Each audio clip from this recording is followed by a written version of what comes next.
Iya. Ada makna yang tersirat.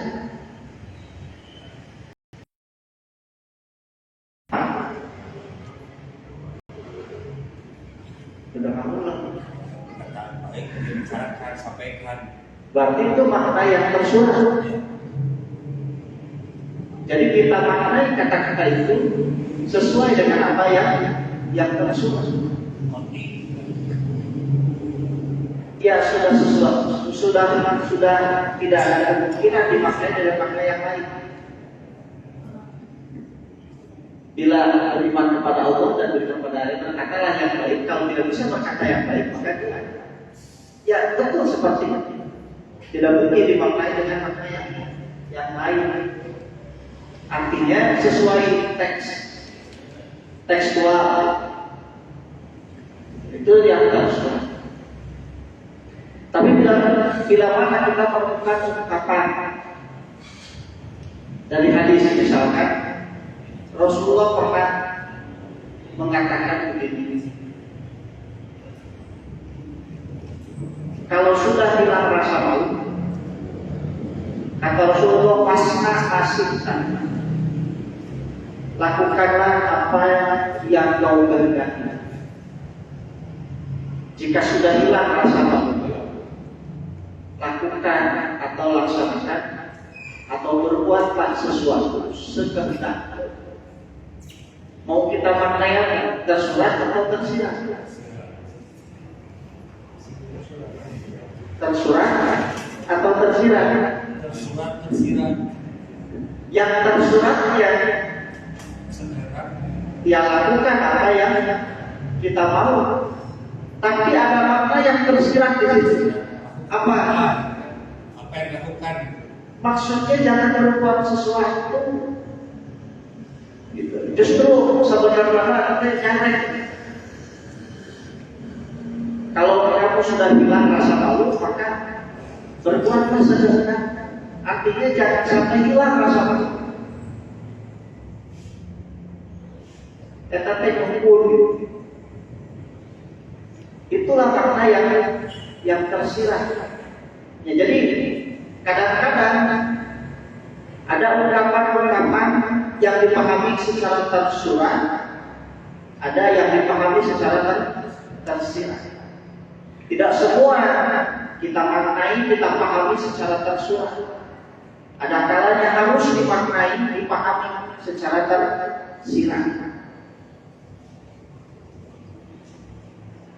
Kalau kita salah,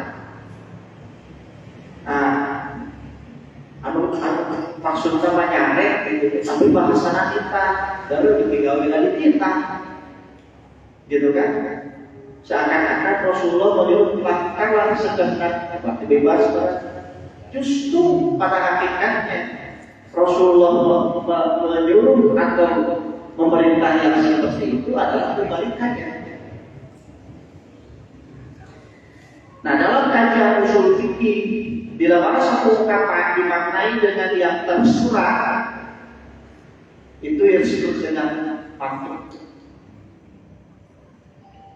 Apabila suatu lafaz, suatu ungkapan dimaknai yang tersirat, maka itu yang disebut dengan mantuk. Segitu itunya ringkasan. Nah, mari kita lihat definisi yang ditulis oleh Al-Ustaz Abdul Hamid Hakim tentang mantuk dan mafhum itu.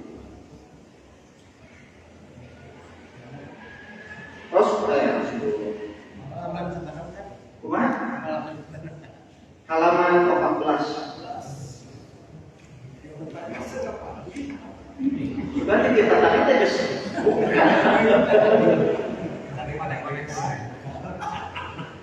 Karek muka ya. Halaman 14 setelah memandang muqayyad. Pembahasan ke-8 halaman kasus samin fil mantuqi wal mafhumi, tentang mantuq dan mafhum. Fal mantuq itu madalla alaihi lafzu fi mahallin mubtin. Mantuk itu adalah madalla alaihi lafaz yang menunjukkan kepada atau sesuatu yang menunjukkan kepada sesuatu hal yang menunjukkan alaihi al-lafzu, yaitu lafaz fi mahallil mutri, sesuai dengan apa yang dikatakan. Gitu. Lafaz yang menunjukkan kepada sesuatu dan lafaz itu sesuai dengan apa yang dikatakan. Jadi terserah. Nanti ada yang tidak begitu, karena nanti nasnya secara zahir teksnya seperti itu, tetapi maknanya mungkin bisa dipalingkan kepada makna yang lain. Sekali lagi, jadi yang dimaksud dengan mantuk itu adalah sesuatu, gitu ya, lafaz yang menunjukkan kepada sesuatu dan sesuai dengan apa yang dikatakan atau apa yang diucapkan. Jadi antara teks, gitu ya, antara teks lafaz dengan yang dikatakan sesuai maknanya. Wal mafhumu, sedangkan mafhum madalla alaihi lafzu la fi mahallin mutri, sesuatu yang menunjukkan padanya suatu lafaz la fi mahallin mutri, tetapi tidak sesuai dengan apa yang dikatakan, apa yang diucapkan. Jadi tadi redaksinya A, tetapi yang dimaksud itu adalah B. Jika dia Rasulullah kan kalau sudah hilang rasa malu, pasna masjidnya lakukan sekehendak. Maksudnya oh berarti orang lagi KRA terus bebas lah. Maksudnya bukan seperti itu kan. Itu yang harus ada, yang diucapkan redaksinya seperti itu, tetapi maksudnya berbeda, bukan yang dimaksud dari perkataan. Dengan ayat Allahumma ya kabudak teh, budak teh jajan terus sentik minta jajan, sentik minta jajan. Kalau ada duit 50.000, sok jajan ke KB. Nah, maksudnya kan benar jajan ya. Lain itu Pak. Lamun mengerti mah budak teh kan. Teu jajan. Benar mah. Nah. Benar ya. 50.000. Nah, berarti dia tidak mampu. Dia itu mantuk gitu. Dia memahami sesuai yang tersurat. Cek kolot tabiat ya mantuknya seperti itu di BAT. Dia memahami yang tersurat. Tapi kalau dia tidak melakukan, dibalikkan duitnya balik ceri, minta maaf, berarti dia mampu. Itu seperti itu. Wal mantuku yang qasimu ila ismaili, dan mantuk itu ada dua macam.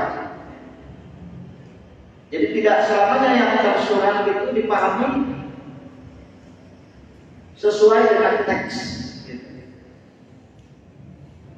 Ada kalanya yang tersurat itu juga ada takwil atau mengandung makna yang bisa dibalikan, tetapi secara zahir teksnya atau kasnya tetap. Yang pertama, mantuk itu malah yang kami takwil, mantuk yang tidak mengandung takwil. Wa yusamman nas, dinamakan oleh mantuk nas. Kita sebut saja mantuk nas. Kalau mantuk nas itu berarti tidak ada kemungkinan makna lain.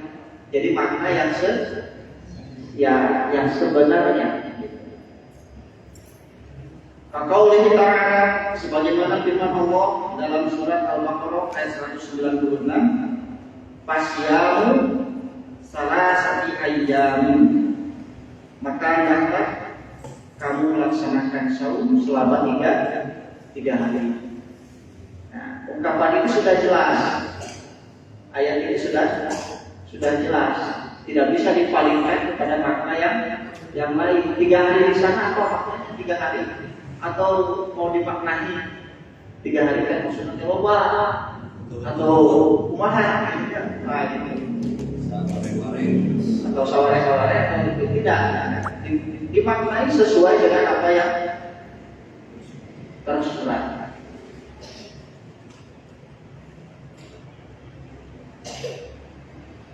Apakah di sini juga ada kemungkinan makna misalkan 3 hari berturut-turut atau 3 harinya itu selang-seling? Tidak ada keterangan seperti itu. Kalau misalkan berturut-turut itu biasanya penjelasan yang lebih terang, misalkan mutatabi'ain, berturut-turut.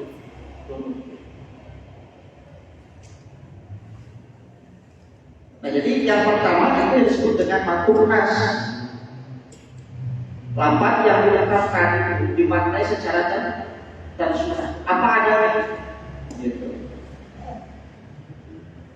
Apalagi ya contoh lain? Ya contoh yang lain tadi misalkan kaitan dengan berkata yang baik, kalau tidak bisa berkata baik, ya dimaknai seperti itu. Sesuai dengan apa yang tersurat pada teksnya, pada nasnya. Kemudian yang kedua, mayat tamilut takwil, gitu ya. Mantuk yang mengandung kemungkinan maknanya itu ditakwil. Ada kemungkinan dipalingkan kepada makna yang lain. Contoh misalkan dalam firman Allah surat Ad-Dariyat ayat 47. Allah berfirman, "Was-samaa'a banainaha bi'ainin." Was-samaa'a, dan langit-langit itu banainaha, kami membangunnya bi'ainin, dengan tangan. Dohirnya, ya tangan itu seperti ini, dohirnya. Atau kita maknai, kita pahami tangan itu memang sesuatu yang kita tahu jelas fungsi dan kegunaannya. Nah, tetapi tangan yang disebutkan dalam lafaz ayat ini, dia melekat pada Allah, gitu. Sementara tangan yang melekat pada Allah tidak mungkin disamakan dengan tangan yang kita miliki atau dengan tangan pada manusia. Meskipun disebut tangan, gitu.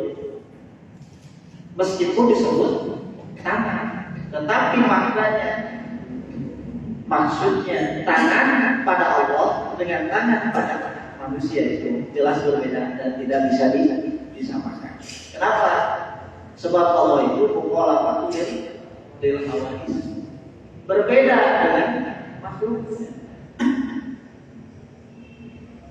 Nah, oleh karena itu maka makna tangan ini bisa dipalingkan kepada makna atau bisa ditakwilkan kepada makna yang lebih tepat. Misalkan dengan makna kekuasaan. Ya, seperti itu lah.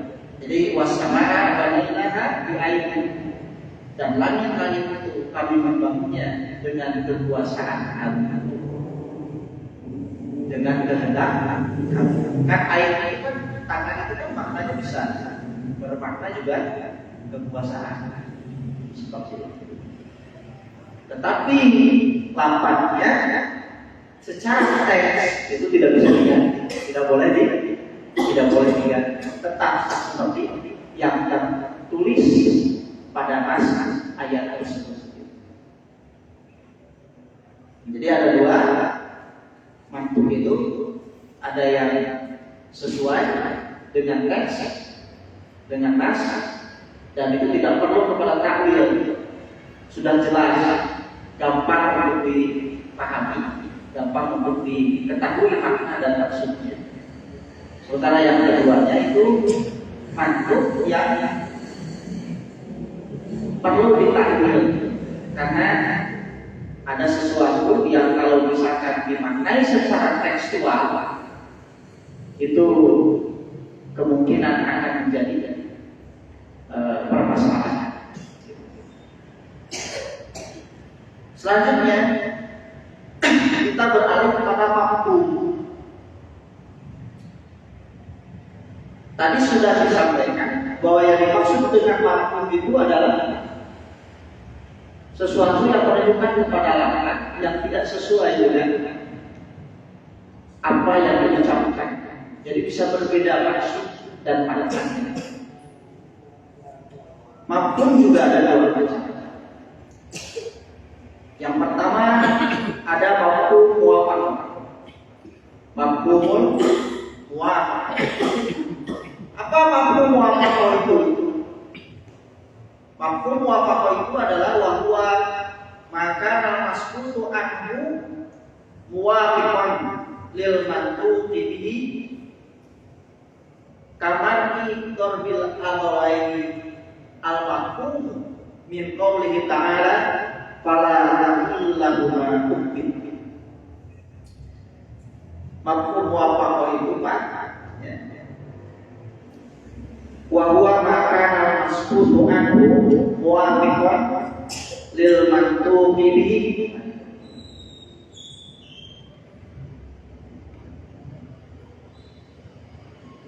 sesuatu yang tidak diucapkan atau tersirat hukumnya sesuai dengan apa yang dilafazkan.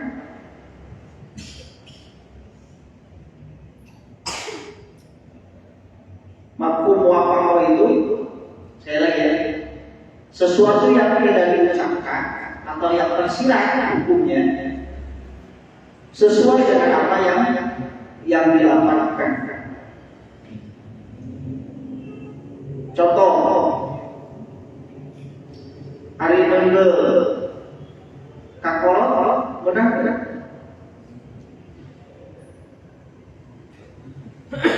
Memukul orang yang lebih tua atau memukul orang tua? Dan ada bilangan mengucapkan gitu.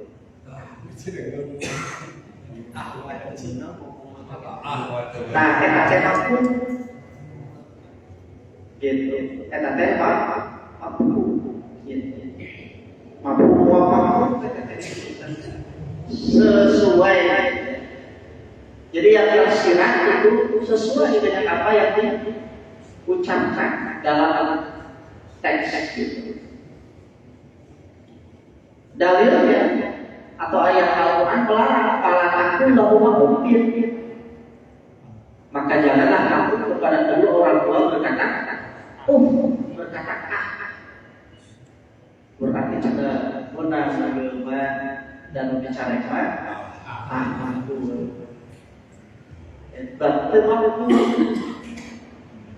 itu ada yang tersirat di situ, ada kata mengucapkan kata-kata saja itu dilarang, lebih-lebih gitu.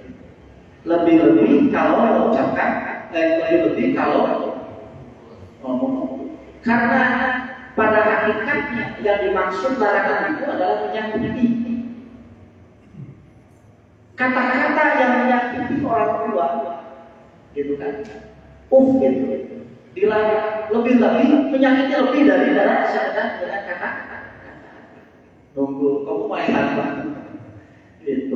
Nah itu yang dimaksud dengan makhluk itu. Jadi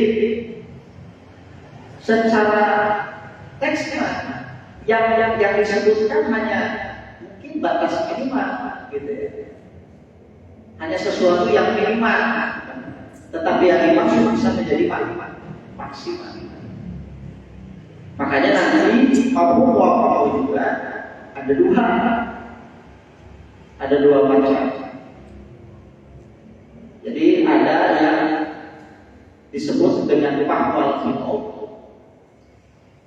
ada yang disebut dengan lahnul khitab.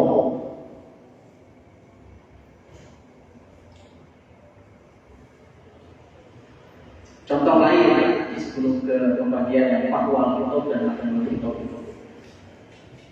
Kalau misalkan haramnya khobar ya. Kenapa diharamkan?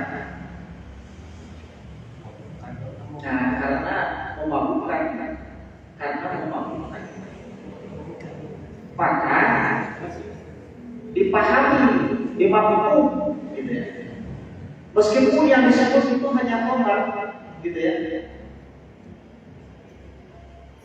Tetapi kalau kita pahami segala sesuatu yang memabukkan, nah, maka itu jatuh kepada hukum yang sama dengan khamr, yaitu haram.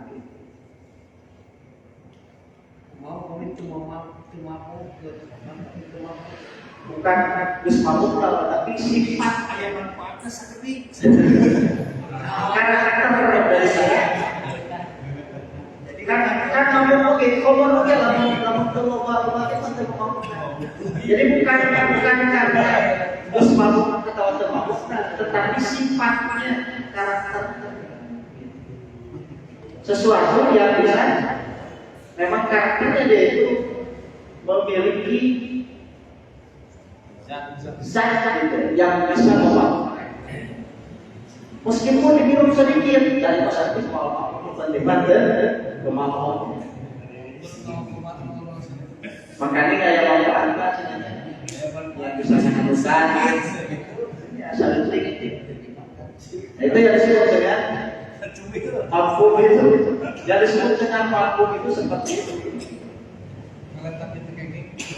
Ya. Jadi larangannya itu bukan maksudnya, tetapi zat yang mengandung sesuatu yang bisa memabukkan. Alkohol,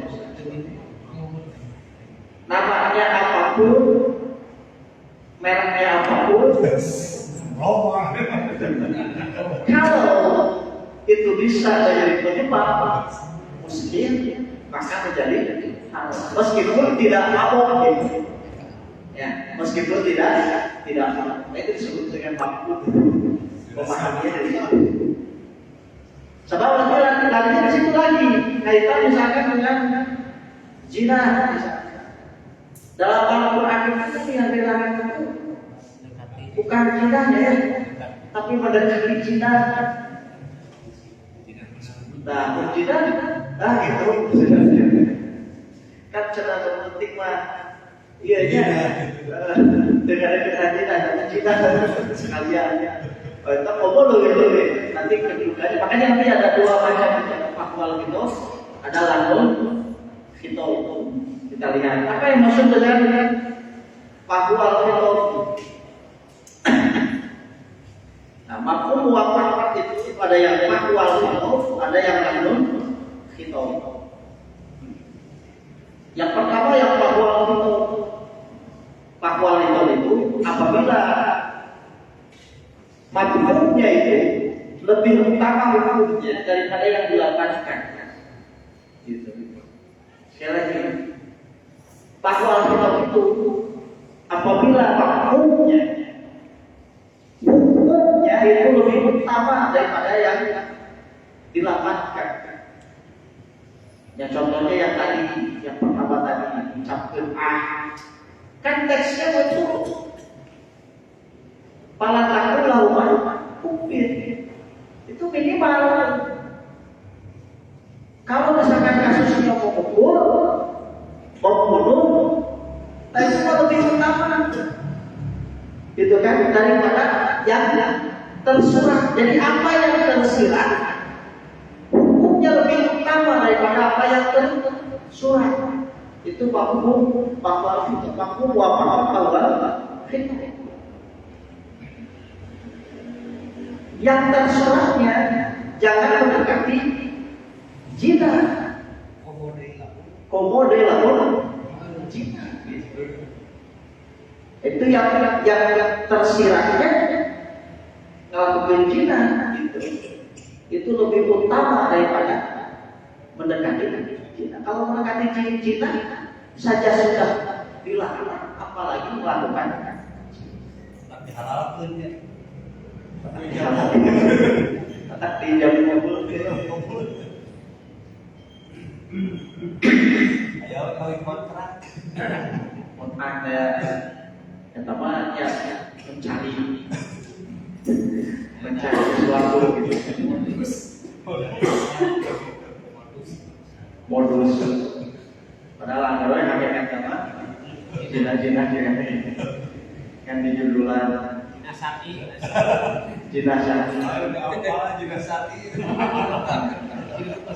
Lamun aya jinasati tapi aya SK1. Itu Pak ya. Jadi memakan membunuh orang Tuhan, memukul orang tua itu lebih utama hukumnya daripada sekedar mengucapkan kemudian berzina itu juga hukumnya lebih utama daripada sekedar mendekati zina. Maka itu disebut dengan mafhum muwafaqah bahwa itu. Hanya pentingnya memahami kaidah usul itu salah satunya supaya tidak salah dalam memahami daripada hukum-hukum yang terdapat dalam Al-Quran dan dalam hadis. Kemudian yang kedua, nah ini contoh yang kedua, ya. Wa kaman ikhraqi ma la yatama min qouli ta'ala innal ladzina ya'kuluna amwalal yatama dzulman innama ya'kuluna fi butunihim nar. Ini tentang larangan membakar harta yatim atau memusnahkan harta yatim. Haram memusnahkan, membakar harta yatim haram. Kenapa? Ya sama dengan memakan harta anak yatim juga itu haram. Sebagaimana dalam Al-Quran kan dijelaskan sesungguhnya orang-orang yang memakan harta anak yatim secara zalim innama ya'kuluna fi butunihim nar, maka sesungguhnya dia memakan, dia memasukkan ke dalam perutnya adalah api neraka. Namun iman saibah sama sederajat membakar harta anak yatim sama dengan membakar harta anak yatim, sama memusnahkan harta anak yatim sama dengan membakar harta anak yatim, sama. Tidak ada salah satunya yang lebih utama, dua-duanya sama. Maka yang seperti itu disebut dengan mafhum muwafaqah lahul itu. Lima sederajat. Kalau yang tadi kaitannya lebih utama itu bahwa kalau yang sederajat itu disebut lahul itu. Tapi dua-duanya haram. Udah ayat-ayat homoan gitu. Homo, nah kalau kayak kita kan pakai homo begitu gitu kan. Kalau ini mah sama saja gitu ya. Pada hakikatnya membakar, memusnahkan gitu. Mencuri ya sama kan. Sama memakan makanan yatim. Zulman secara dolim. Meskipun kita tidak dimakan, tapi dimusnahkan, dibakar, ya sama. Sama. Itu mafhum muwafaqah Selanjutnya yang kedua, wa mafhumul mukhalafah. Ini mafhum mukhalafah. Dari kata-katanya saja bisa kita pahami. Mafhum mukhalafah itu artinya sesuaikan. Wa huwa maka mas'ulun anhu mukhalifan yang mengaku ini. Wa yang maksud dari apa yang dipahami gitu ya. Itu berbeda dengan apa yang diucapkan. Ka'adami wujubiz zakat alal ma'lufatil mafhum min qaulihi sallallahu alaihi wasallam Isa imatil ghanami zakatun rawahu asy-Syafi'i. Ini yang pertama kaitan dengan mafhum mukhalafah.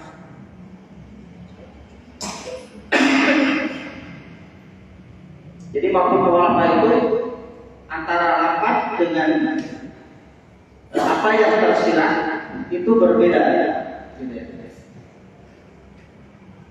Berlainan hukum dengan yang dilafazkan.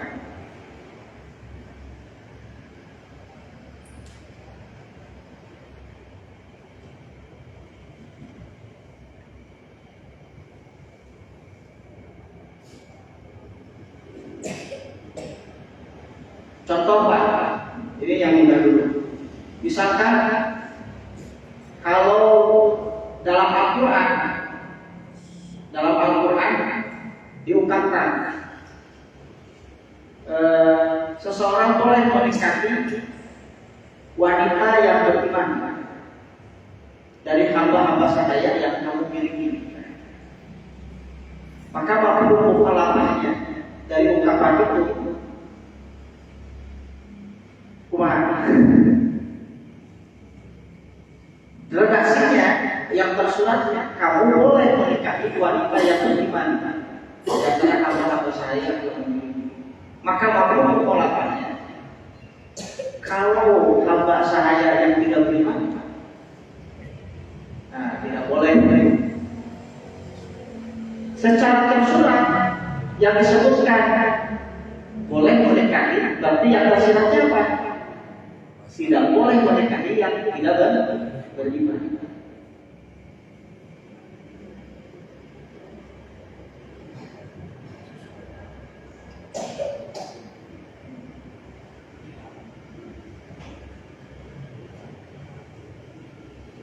Nanti ada 4 macam lagi, ada 4 bagian lagi dari mafhum mukhalafah itu, ada 4 macam. Nanti kita bahas mulai mafhum saja. Contoh lain Pak, tidak ada haji pada bulan-bulan di ghairi ashhuril ma'lumah, pada bulan-bulan di luar bulan-bulan yang telah ditentukan, itu di 4 bulan yang telah ditentukan. Jadi kalau Ta'ala al-hajj ashhurul ma'lumah, haji itu yaitu dilaksanakan pada bulan-bulan yang sudah ditentukan. Berarti yang tersuratnya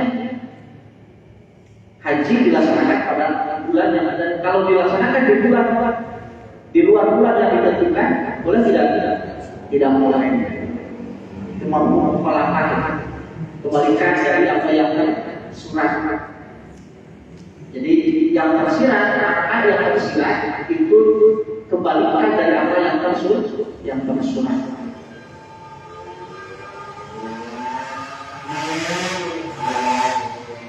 Contoh yang terakhir, boleh jual beli pada hari Jumat? Boleh jualan pada hari Jumat? Boleh. Kapan? Nah, idalah dan adil. Kalau adil sudah tidak memanggil, artinya langsung beres ya, atau sebelum wajib memanggil sebelumnya, boleh jualan pada Jumat? Boleh. Kan dinaimah tidak merealisasi di yaumil Jum'ati pas'au ila dzikrillahi wa darul bayi, dan tinggalkan jual beli apabila dipanggil untuk melaksanakan sholat pada hari Jumat, maka bersegeralah untuk mengingat Allah, wadarul baik, dan tinggalkanlah jual beli. Kemudian jual beli, gitu kan? Pada hari Jumat. Nah, itu berarti salah kami yang tersiratnya boleh jual beli, tetapi bila muadzin tidak memanggil. Maksudnya sejak kapan tidak boleh jual beli itu ketika muadzin menyeru untuk melaksanakan sholat Jumat. Satu ucapan dipanggil adalah boleh, atau setelah selesai sholat Jumat boleh. Berarti di luar Jumat dilarang jual beli itu pas sholat. Memahaminya seperti yang tadi di luar apa namanya? Di luar, justru kalau menurut saya kayak ini spesifik Jumat bisa saja dipahami kalau di luar Jumat di luar hari Jumat boleh ayat ada itu. Sebab apa? Ayat tadi kan hari Jumat. Tidak boleh sholat di yaumil Jumat. Kalau di luar rumah hari Jumat,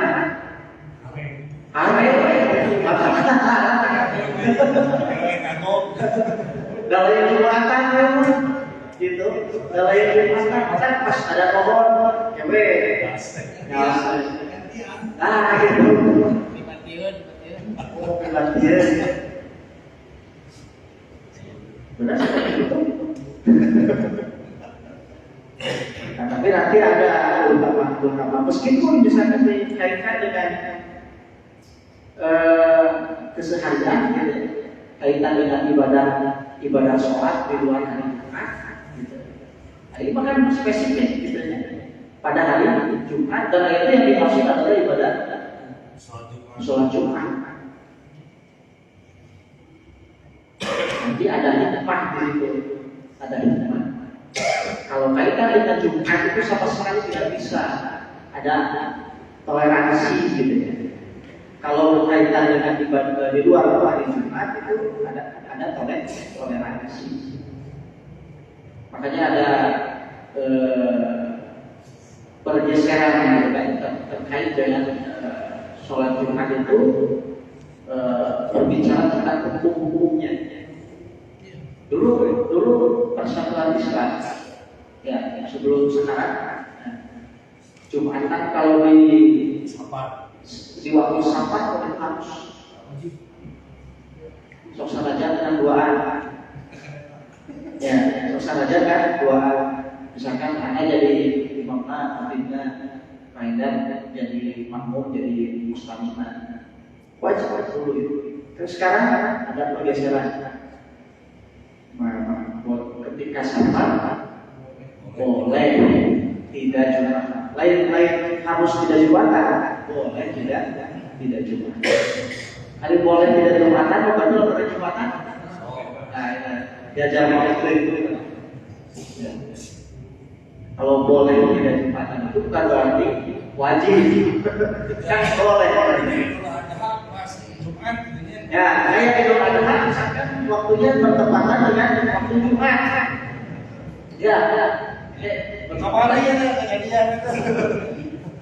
Boleh tidak Jumat.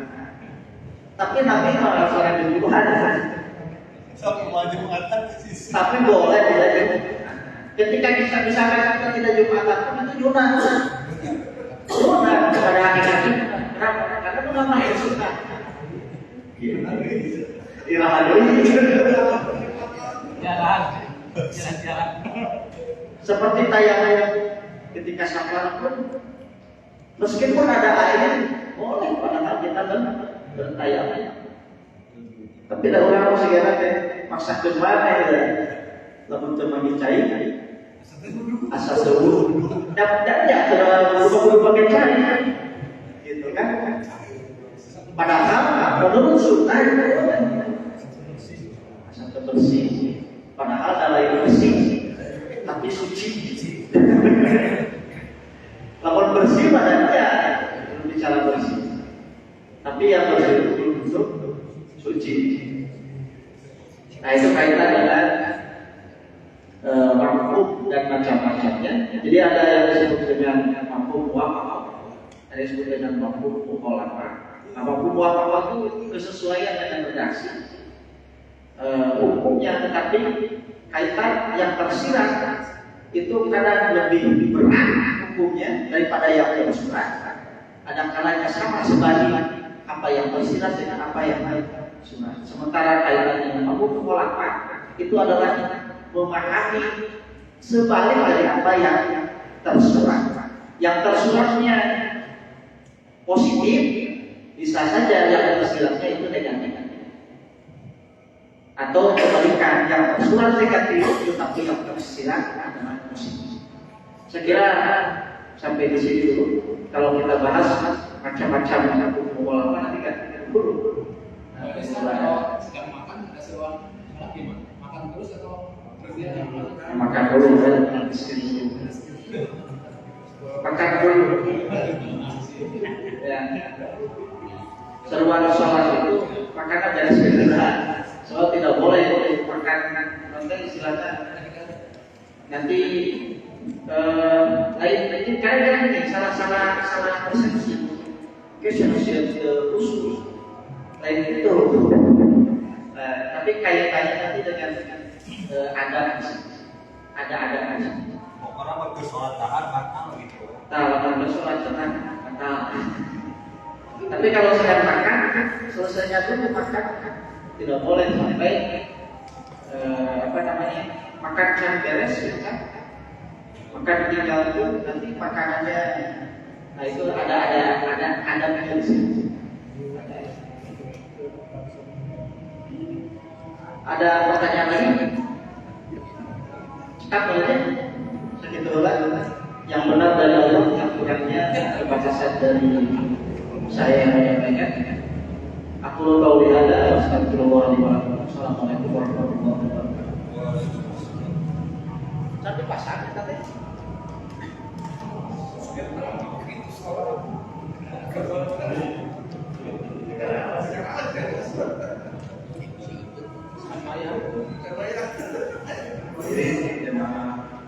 Alhamdulillah pertemuan Jumat kali ini berjalan dengan sah, walaupun saya lihat semua masih bingung apa yang disampaikan, tapi seperti ini kan memang ini kajian dari pesantren ya.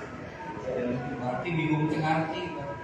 Tapi alhamdulillah banyak. Semoga apa yang disampaikan oleh Ustaz semakin menambah kita berpikir khususnya itu tentang dan autentik. Terima kasih Ustaz telah menyampaikannya, dan kita tutup saja dengan doa kepada Allah.